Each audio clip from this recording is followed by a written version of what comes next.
अस्सलामुअलैकुम। आज हम एक नई कमांड के बारे में पढ़ेंगे C++ की, और वो कमांड है cin। cin भी cout की तरह एक कंसोल की कमांड है। हमें पता है कि हमारे पास एक कंसोल होता है। कंसोल हम उस विंडो को कहते हैं जिसके ऊपर हम अपनी बेसिक इनपुट्स और आउटपुट्स देख सकते हैं जो हम एक प्रोग्राम में प्रोसेसिंग के बाद शो करना चाहें। तो हमने ये पढ़ा था कि सी आउट जो कमांड है वो कोई भी चीज़ जो हम इसको आर्ग्यूमेंट्स में देते हैं, कोई स्ट्रिंग, कोई नंबर, कोई फ्लोटिंग पॉइंट, वो सब की सब वो इस स्क्रीन के ऊपर आउट करती है, मतलब कि वो यहाँ पर उसको प्रिंट कर देती है। अब नेक्स्ट क्वेश्चन हमारा ये होना चाहिए कि व्हाट इफ कि हम इस स्क्रीन से कुछ अपने प्रोग्राम में इनपुट कराना चाहें, हम कोई चीज़ यूज़र से मांगना चाहें। मतलब सी आउट तो के अंदर तो हम जो कुछ लिख रहे हैं वो यूज़र को कंसोल पे नज़र आ रहा है जो उस एप्लीकेशन को यूज़ कर रहा है, लेकिन ये भी तो हो सकता है कि हमें यूज़र से कोई वैल्यू चाहिए हो और हम वो वैल्यू यूज़र से लेना चाहें, तो हम वो वैल्यू यूज़र से इनपुट कैसे कराएंगे? ठीक है, तो क्वेश्चन हमारा ये है कि अगर हम कंसोल पर कुछ इनपुट करना चाहें तो वो कैसे करेंगे।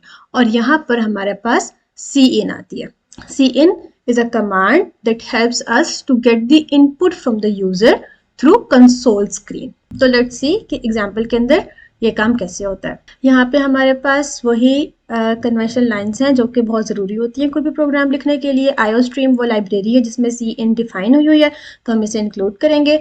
std की नेम स्पेस हम यूज़ करेंगे कि वरना हमें हर कमांड से पहले स्टैंडर्ड लगाना पड़ेगा, तो std हम हर कमांड से पहले नहीं लगाना चाहते, इसलिए हमने शुरू में नेम स्पेस को ऐड करा लिया। उसके बाद हमारे पास मेन फंक्शन स्टार्ट हो रहा है, ये वो पॉइंट ऑफ एग्जीक्यूशन होता है जहाँ से प्रोग्राम एग्जीक्यूट करना स्टार्ट करेगा, और इसके आगे हम लोग अपना प्रोग्राम लिखेंगे। तो सबसे पहले हम एक छोटा सा प्रोग्राम लिख लेते हैं। यहाँ पर हमने क्या किया है इस लाइन में कि एक नंबर जो कि नम नाम का एक वेरिएबल हमने डिक्लेयर किया है और उसकी टाइप हमने इंट रखी है। तो मतलब कि हम कंपाइलर कह रहे हैं कि रैम में जाके 2 बाइट्स की या 4 बाइट्स की जो भी इंटीजर के लिए स्टोरेज होती है वो वाली उतनी बाइट्स रिजर्व करो और उसको रेफर करो नम से, NUM से रेफर करो उसको। इस लाइन में हमने कमांड दी है सी आउट जो कि इसी लाइब्रेरी में डिफाइंड है, और ये कमांड क्या करती है, ये कंसोल के ऊपर जो हम इसको देते हैं वो प्रिंट कर देती है। तो इस कमांड में हम उसको कह रहे हैं कि एंटर अ नंबर, कंसोल के ऊपर लिखो एंटर अ नंबर सेमीकोलन, और उसके बाद नेक्स्ट लाइन पे चले जाओ। एंड लाइन का मतलब नेक्स्ट लाइन पे चले जाओ। तो ये वाली बात लिखने के लिए हमने ये कमांड यूज की है। अब हमारे पास सी इन का यूज हो जाता है। हमने पहले कंसोल के ऊपर यूजर को कहा कि एक नंबर एंटर करो। अब उसके बाद जब वो ये बात पढ़ेगा तो वो एक नंबर लिखेगा और एंटर का बटन प्रेस करेगा। जब एंटर का बटन प्रेस करेगा तो असल में जो नेक्स्ट कमांड है सी इन, वहां पे आगे कंट्रोल रुका हुआ होगा, वो वेट कर रहा होगा कंट्रोल के अब कोई नंबर लिखकर एंटर किया जाए। तो मीनवाइल जो भी नंबर लिखा जाएगा वो ये कमांड उसको किसे असाइन कर देगी, नम को असाइन कर देगी। तो यहाँ पे नम की इनिशियलाइजेशन हो रही है। डिक्लेरेशन हमने ऊपर करा दी थी कि एक इंटीजर टाइप का जो नंबर है वो एक इंटीजर टाइप की जो प्लेस है वो रिजर्व कर दो मेमोरी में और उसका नाम नम रख दो, और अब उस मेमोरी की स्पेस में हम वो चीज स्टोर करा रहे हैं जो यूजर ने कंसोल पर लिखी थी। तो वो हम लोग यहाँ पे ये जो कमांड है वो कंसोल पर लिखा हुआ नंबर जो उस टाइम पे यूजर रन टाइम पे एंटर करेगा, उस नंबर को वो नम को असाइन कर देगी। नम जिस मेमोरी लोकेशन को रेफर कर रहा है उस मेमोरी लोकेशन में वो नंबर जाके स्टोर कर देगी। उसके आगे हमने एक और सी आउट की स्टेटमेंट लिखी है, और एज सुन एज हम एक नंबर एंटर करेंगे और वो नम को असाइन होगा तो उसके बाद ये इस स्टेटमेंट का काम खत्म हो जाएगा और कंट्रोल नेक्स्ट इंस्ट्रक्शन पे जाएगा। और नेक्स्ट इंस्ट्रक्शन में हम कह रहे हैं कि अब कंसोल के ऊपर प्रिंट करो the number that you entered was, या वॉज की जगह इज, कि जो नंबर आपने एंटर किया है नम में सेव करने के लिए वो क्या है, और उसके बाद हम नम की वैल्यू प्रिंट करें। तो ये वाली स्टेटमेंट एक किस्म का हमारा चेक स्टेटमेंट होगी कि क्या वाकई जो नंबर हमने एंटर किया था वो नम में स्टोर हो गया या नहीं हुआ। तो लेट्स सी कि ये प्रोग्राम कैसे काम करता है। ओके, तो फर्स्ट ऑफ ऑल सबसे पहली लाइन के ऊपर प्रोग्राम की एग्जीक्यूशन है। यहाँ पे उसने सी आउट में लिखा है एंटर अ नंबर, और वो नेक्स्ट लाइन में अब वेट कर रहा है। अब प्रोग्राम का असल में जो कंट्रोल है वो इस इंस्ट्रक्शन पे गया, ये इंस्ट्रक्शन कंप्लीट हो चुकी है, एंटर अ नंबर लिखा जा चुका है।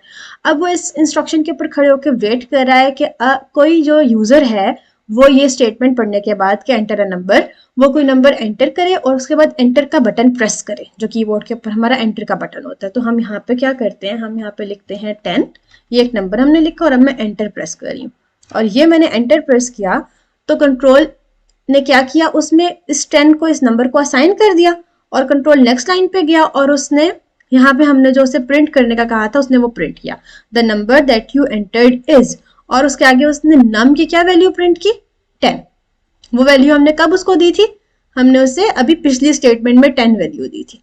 अब हम इसी प्रोग्राम को दोबारा चलाते हैं और इस बार हम इसको 10 की जगह 20 देते हैं, तो वो हमें कह रहा है कि आपने 20 एंटर किया था। तो इससे हमें क्या पता लगा कि जो सी इन है वो हम उसके जरिए कंसोल से किसी वेरिएबल में कोई भी चीज इनिशियलाइज करा सकते हैं। ये नंबर भी हो सकता है, कैरेक्टर भी हो सकता है। लेट्स सी, अब हम इससे थोड़ी सी और एग्जांपल्स करते हैं थोड़ा सा और समझने के लिए। एक हमने वेरिएबल बना लिया कैरेक्टर टाइप का, जिसके अंदर हम ए बी सी में से कोई कैरेक्टर स्टोर कर सकते हैं। एक हमने वेरिएबल बना लिया है डेसिमल नंबर, उसका हमने नाम रखा है और उसको हमने टाइप दिया फ्लोट, तो इसमें हम कोई डेसिमल नंबर स्टोर करा सकते हैं। तो सबसे पहले तो हम नंबर ही एंटर कराएंगे, उसके बाद हम यूजर को कहेंगे कि अब एक कैरेक्टर एंटर करो, और वो जो कैरेक्टर एंटर करेगा उसको हम सेव कराना चाहते हैं CH में। उसके बाद हम यूजर से कहेंगे कि एक डेसिमल नंबर स्टोर करो, और उसको हम स्टोर कराना चाहते हैं डेसिमल नंबर में। सही, अब ये 3 वेरिएबल्स में 3 डिफरेंट किस्म के नंबर स्टोर हो गए हैं। अब हम तीनों नंबर्स को अलग अलग प्रिंट भी करना चाहते हैं स्क्रीन पे। तो हम चाहते हैं कि वो कहे, पहले तो वो नंबर ही प्रिंट करे, the number that you entered is this, and the character that you entered is, उसमें वो हमें CH की वैल्यू दे, जो वैल्यू CH में स्टोर हुई है। और उसके बाद जो डेसिमल नंबर हमने एंटर किया है वो उसको हमें दे, डेसिमल नंबर की वैल्यू दे उसके अंदर हमें। सही, तो अब हम 3 डिफरेंट टाइप के वेरिएबल्स को एंटर करवा रहे हैं और फिर उसके बाद उन तीनों की वैल्यूज को हम शो करा रहे हैं। ओके, तो जो प्रोग्राम है वो सबसे पहले इस लाइन के ऑफ कंट्रोल के ऊपर है, वो हमें कह रहा है कि एक नंबर एंटर करो ताकि वो उस नंबर को सी इन की वजह से नम में स्टोर करे। तो हम लोग नंबर एंटर कर देते हैं 25। उसके बाद जो लाइन है वो इस कंट्रोल लाइन ऑफ कंट्रोल पे चला गया, उसने नंबर को जो हमने एंटर किया था उसको उसने नंबर में सेव कर लिया, और अब वो कह रहा है कि एक कैरेक्टर एंटर करो। तो अब हम एक कैरेक्टर एंटर करते हैं, फॉर इंस्टेंस A, और अब जो प्रोग्राम है उसने उस A को CH के अंदर स्टोर कर लिया है, और अब वो यहाँ पर आ गया और वो कह रहा है कि डेसिमल नंबर एंटर करो। तो हम डेसिमल नंबर एंटर कर लेते हैं, पाई की वैल्यू 3.14, और हम एंटर करते हैं। तो अब उसने आगे हमें ये तीनों चीजें प्रिंट करके दिखा दिया। तो वो कह रहा है the number you entered is, the number you that you entered is 25 हमने एंटर किया था, उसने नंबर में जो स्टोर किया था वो नंबर की वैल्यू दे रहा है।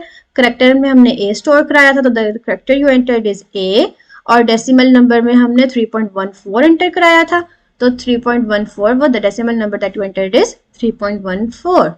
तो इस तरीके से जो एक प्रोग्राम है वो सी इन के जरिए मल्टीपल टाइप की वैल्यूज को एंटर करके उन वेरिएबल्स में स्टोर कर सकता है जो हमने उधर डिक्लेयर किए हुए हैं। ओके, द पॉइंट इज के पहले उन वेरिएबल्स को डिक्लेयर कराना बहुत जरूरी है। फॉर इंस्टेंस अगर मैं इसको कमेंट आउट कर दूं, कमेंट्स का मतलब ये होता है कि अब ये वाले जो लाइंस हैं इस कोड में लिखी हुई उनको कंपाइलर एज अ कोड नहीं लेगा, वो एज अ कमेंट्स लेगा, उसको प्रोग्रामिंग का हिस्सा नहीं रहेंगे लाइंस। अब यहाँ पर लिखी तो हुई है लेकिन अभी ये लाइंस जो है प्रोग्रामिंग का हिस्सा नहीं है, तो इनको वो प्रोसेस नहीं करेगा। तब क्योंकि वो इनको प्रोसेस नहीं कर रहा तो वो यहाँ पर हमें एक सिंटेक्स एरर दे रहा है। वो कह रहा है नम उसको नहीं पता कि नम की क्या टाइप है, CH की क्या टाइप है, डेसिमल नंबर की क्या टाइप है।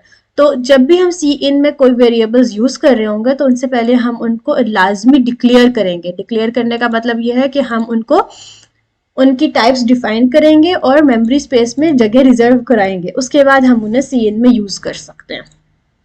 वैसे सी इन बहुत आसान है और अब हमने क्योंकि सी इन समझ लिया है तो आगे जाके हम बहुत एक्साइटिंग और मज़े की टास्क्स करेंगे जिसमें वेरिएबल्स, उनकी टाइप्स, सी इन और सी आउट ये सारी के सारी स्टेटमेंट्स यूज़ हो रही होंगी, सारे कॉन्सेप्ट्स यूज़ हो रहे होंगे और वो बहुत मज़े की इंटरेस्टिंग टास्क होंगे जिससे हमारी प्रोग्रामिंग की स्किल्स बहुत बूस्ट अप हो जाएंगी। आज के लिए इतना ही। Thank you so much. Bye. अल्लाह हाफिज़।